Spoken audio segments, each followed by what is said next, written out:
शिक्षा विभाग में ठीक से काम नहीं हो रहा। जाहिलों का जमात है जो शिक्षा में संचालित कराने वाले। राजभवन पर आप कुछ नहीं कर रहे। राजभवन को मैं क्या कहूँ, तो राजा है, उनको कहने लायक है नहीं, महामहिम है।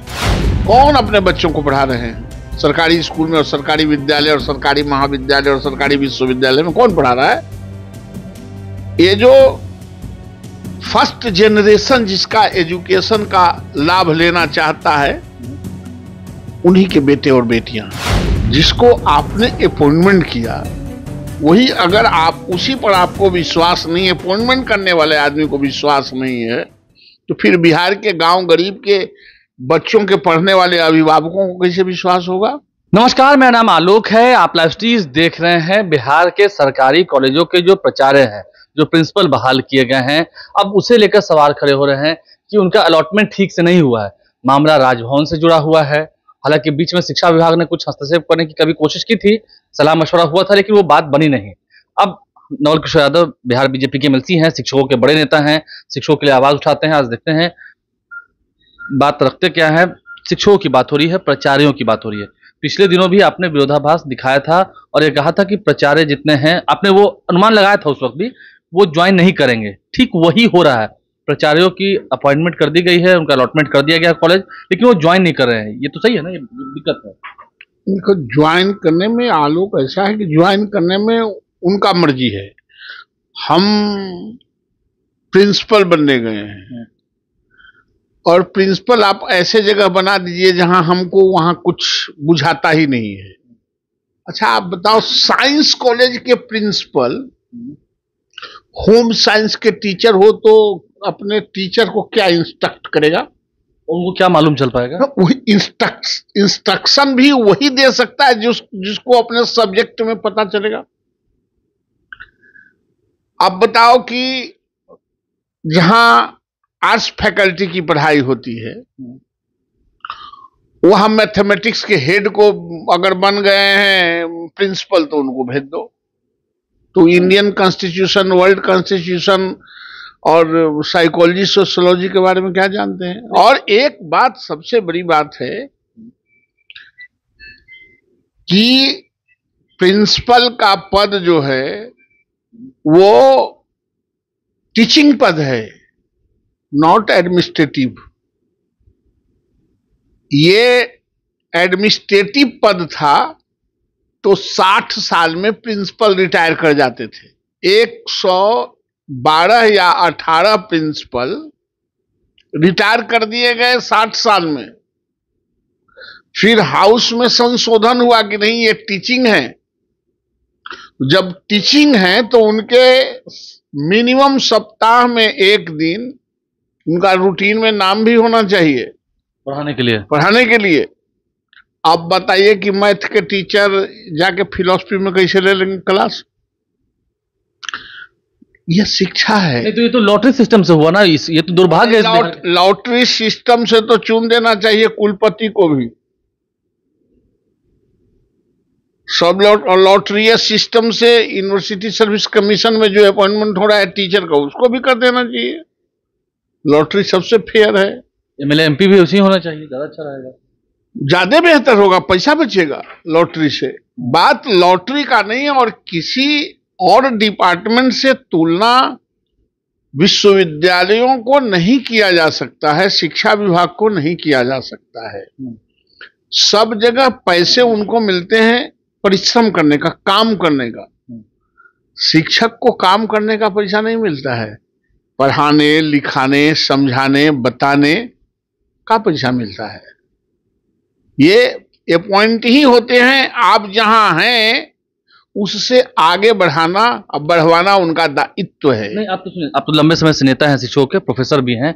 आपने कभी सुना मगध महिला कॉलेज में, जहां पर सिर्फ लड़कियां पढ़ती हैं, वहां के प्रिंसिपल अब पुरुष बनाए गए हैं? मैं आपकी पार्टी की बात करता हूं, सुहेली मेहता प्रोफेसर रही हैं, उन्हें प्रिंसिपल बनाया गया है वाणिज्य महाविद्यालय का। अब होम साइंस के टीचर वाणिज्य महाविद्यालय में, उन्हें तो मना कर दिया है, तो फिर ज्वाइनिंग नहीं होगी, बिना प्रिंसिपल के ही कॉलेज चलेगा। अभी ऐसा है कि अभी तो सिर्फ 4 या 5 गो का पट्टा यूनिवर्सिटी में अपॉइंटमेंट हुआ है ना लॉटरी से। पूरे बिहार में होने दीजिए।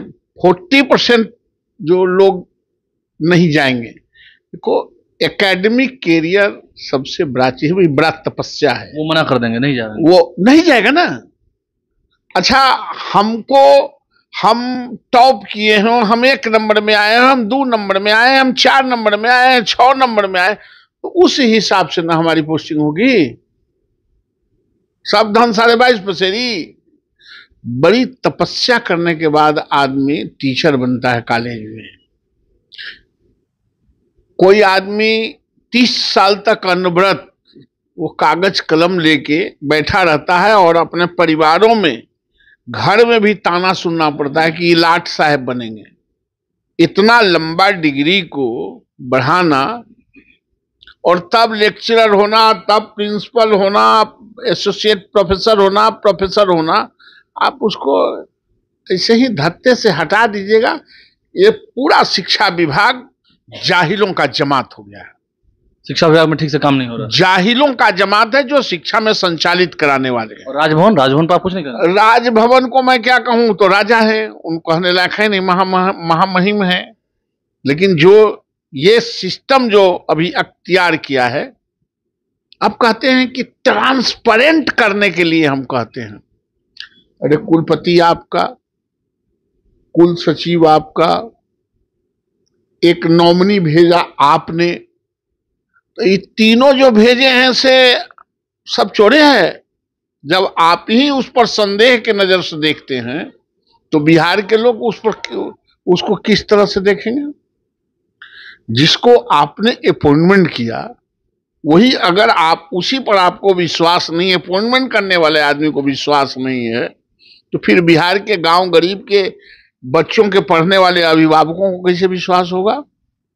तो फिर अब तो यही निष्कर्ष तो इसका ही निकलेगा, अधिकतर जो कॉलेज है वो बिना प्रिंसिपल के चलेंगे, क्योंकि आपने भी कहा ना ऐसे ही चलिए रहा है। अच्छा, इससे पढ़ाई कैसे होगी? पढ़ाई से कहाँ पढ़ाई हो रहा है कि पढ़ाई से जरूरत है? बिहार में पढ़ाई कहाँ होता है? यहाँ किसी को कोई पढ़ाई, जो पढ़ाने वाले कहते हैं कि हम बहुत पढ़ा रहे हैं, उनका बाल बच्चा पढ़ते हैं उनके साथ? ये सब भंडा नहीं फोड़ना है, चुप रहना है। मतलब सरकार में है तो चुप रहना है। शिक्षा का जितना दुर्दशा है और दुर्गति है, देश भर के लोग चोरी करने वाले, डकैती करने वाले किसी न किसी माध्यम से बिहार में बेस हो गए हैं और बिहार को लूट रहे हैं, बिहार की शिक्षा को खत्म कर। आप शिक्षकों की बात कीजिएगा, सरकार की बात कीजिएगा, ये बताइए। है आप शिक्षकों की बात कीजिएगा, सरकार की बात काहे, दोनों के काहे नहीं बात किया जा सकता है? सरकार से ही जुड़ी सवाल है शिक्षा का। और शिक्षा विभाग तो अपनी मनमानी करे ना, जो उनकी इच्छा वो कर रहे हैं, वैसे कैसे चलेगा? तो आप भी मनमानी कर सकते हो। मनमानी तो आपका मन है तो मनमानी कर सकते हो, लेकिन उससे क्या होगा? उसका रिजल्ट हो जाएगा क्या? आज बिहार की क्या स्थिति है? कौन अपने बच्चों को पढ़ा रहे हैं? सरकारी स्कूल में और सरकारी विद्यालय और सरकारी महाविद्यालय और सरकारी विश्वविद्यालय में कौन पढ़ा रहा है? ये जो फर्स्ट जनरेशन जिसका एजुकेशन का लाभ लेना चाहता है, उन्हीं के बेटे और बेटियां हैं। एक दिन मेरी मुलाकात हुई थी, एसीएस हैं आपके सिद्धार्थ, उन्होंने कहा कि जितने शिक्षक जनप्रतिनिधि हैं, क्योंकि मुझसे कहा तो मैं आपको कोट कर दे रहा हूं कि जितने शिक्षक प्रतिनिधि हैं वो आए मेरे कार्यालय में और जितना भार बोझ है काम करके इसमें हाथ बटाएं, देखें कितना फजीयत होता है, चाहे शिक्षकों के ट्रांसफर से जुड़ा मामला हो चाहे कोई। सब कोई कर्म के आदमी है। अच्छा, ट्रांसफर करना था, जो 18 साल 20 साल से लड़कियां जो अपने मायके छोड़ के, ससुराल छोड़ के यहां से 500 किलोमीटर दूरी में काम कर रही थी, तो उसको ट्रांसफर कर पे नहीं किया। आज इसको 6 महीना पहले पोस्टिंग कराया, उसका स्थानांतरण कर दिया। किससे कौन? अच्छा, ये क्या है कि जनप्रतिनिधि इनके कहाँ जाएगा अगरबत्ती उतारने? 3 में कि 13 में? मुंह देखे आईना में? जनप्रतिनिधि बनने के लिए अब रिजाइन करके जनप्रतिनिधि बहुत लोग बनना चाहते हैं। जनप्रतिनिधि बनना चाहते हैं, बनना ही चाहते हैं, हम सब जानते हैं, लेकिन होने वाला नहीं है। और नौकरी लेने की परीक्षा में एक बार परीक्षा देना पड़ता है। ठीक से काम नहीं हो पा रहा शिक्षा विभाग में। शिक्षा विभाग खत्म है। अब इससे ज्यादा क्या बोलेंगे? नवल किशोर यादव बिहार बीजेपी के एमएलसी हैं, शिक्षकों के नेता हैं तो सरकार में, लेकिन बात शिक्षकों की कर रहे हैं, ये अच्छी बात है।